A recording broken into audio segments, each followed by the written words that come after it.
Hey guys, welcome back. This is Dr. Ketki here, and today we are going to move ahead in endodontics with another topic. Today we are going to learn two techniques of root canal cleaning and shaping, the step back technique and the crown down technique. And in the end, we are going to compare the two.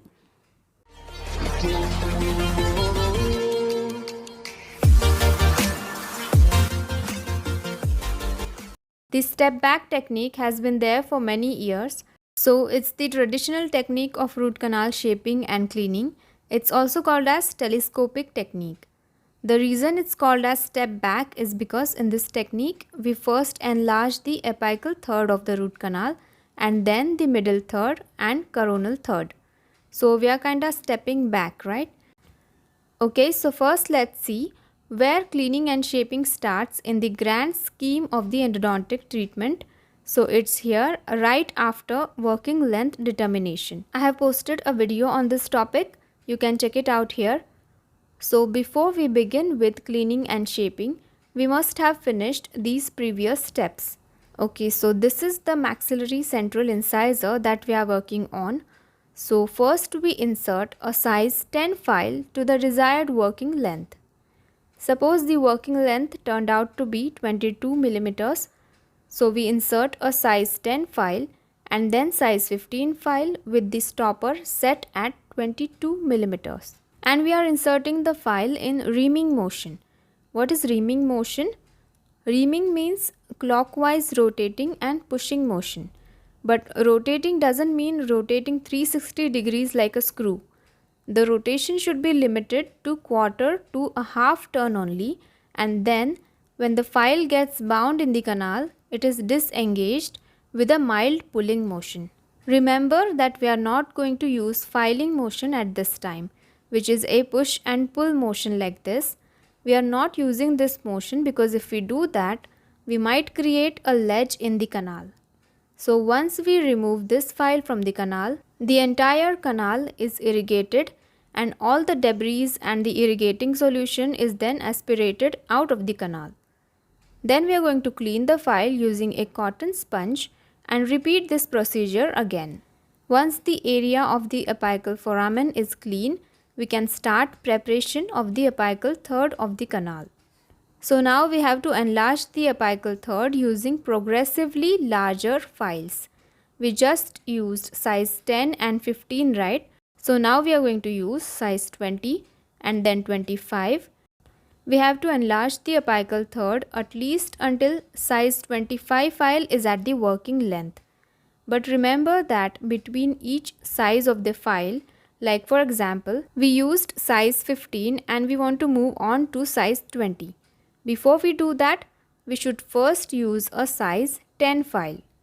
So before advancing to a larger size, we are returning to a smaller size. This is called as recapitulation. Why is recapitulation important?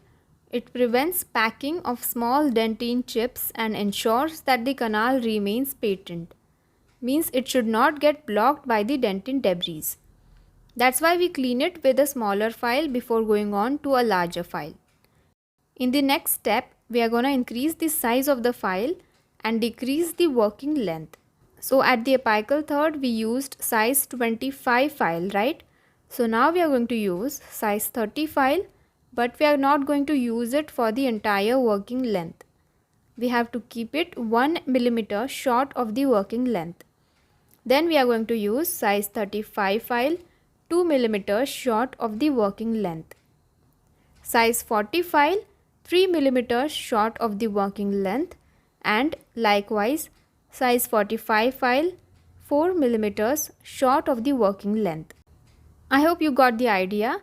The idea is to create a coronal taper, and the way we prepare the body of the canal is each larger file that we use is inserted until it makes unforced contact with the canal walls, and then using reaming motion the canal walls are prepared. Once the body of the canal is prepared, we are going to use number 2 and number 3 Gates Glidden drills. This gives funnel shape to the canal. So as you can see, in step back technique, there is a stepwise reduction in working length. So we have to further refine and smooth out these steps created by the step back. For this, we should do circumferential filing using the master apical file. The master apical file is the last file size that we used for the preparation of the apical third. So here we used size 25, right? So size 25 file is the master apical file. Using this file, we should do circumferential filing. It's very simple. We insert the size 25 file to working length and then press it against the canal dentine and withdraw it. Again we do the same thing, but this time at a minor distance from where we did it last time. In this way we are going to touch all of the root canal walls.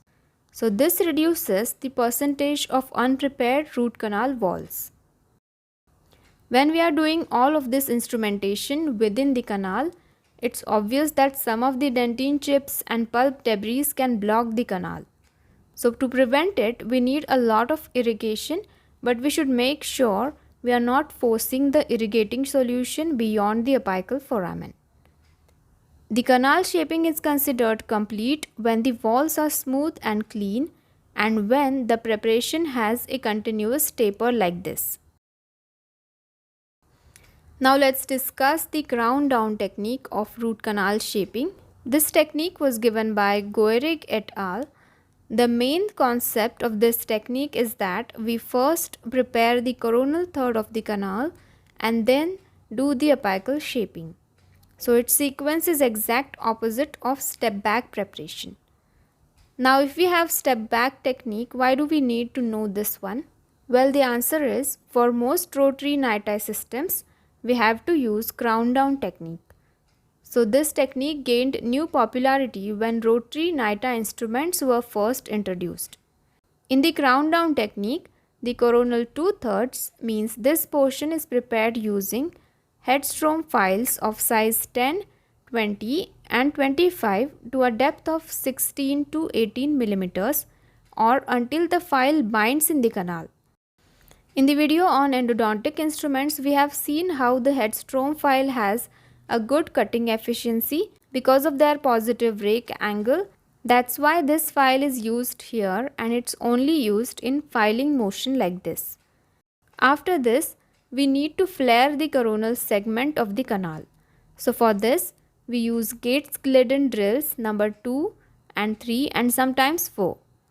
Each of these drills have to be used in a sequence. But first remember that these sizes indicate the diameter. Means a number 3 Gates Glidden is wider than a number 2 Gates Glidden.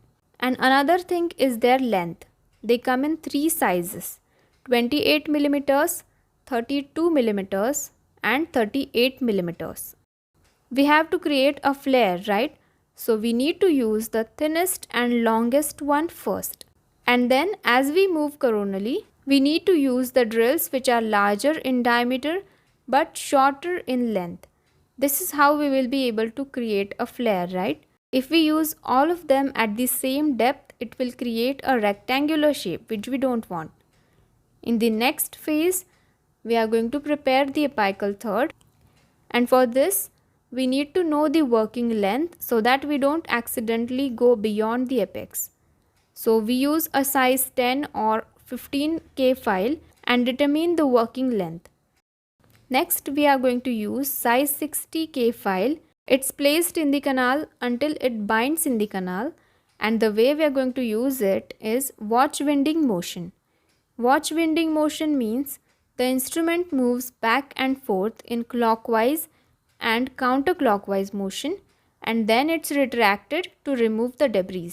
In this way, we are going to use sequentially smaller size files until we reach the working length. In this technique also, recapitulation is important. So recapitulation is done with a size 10 or 15 file in between each change of instrument. This will ensure that the canal will not get blocked by dentine debris. Likewise, irrigation is also important every time we are changing the file size. The last size of the file that we will use for apical preparation will be the master apical file. and this will be different for every tooth. Just like we did in step back preparation, we need to do circumferential filing using the master apical file. This will help us to establish the final taper of the canal. Now let's compare step back technique with crown down technique. So the main difference is in sequence of instrumentation. In step back, we first prepare the apical third, then middle third and then coronal third. While in crown down, we prepare the coronal third first and then middle third and apical third.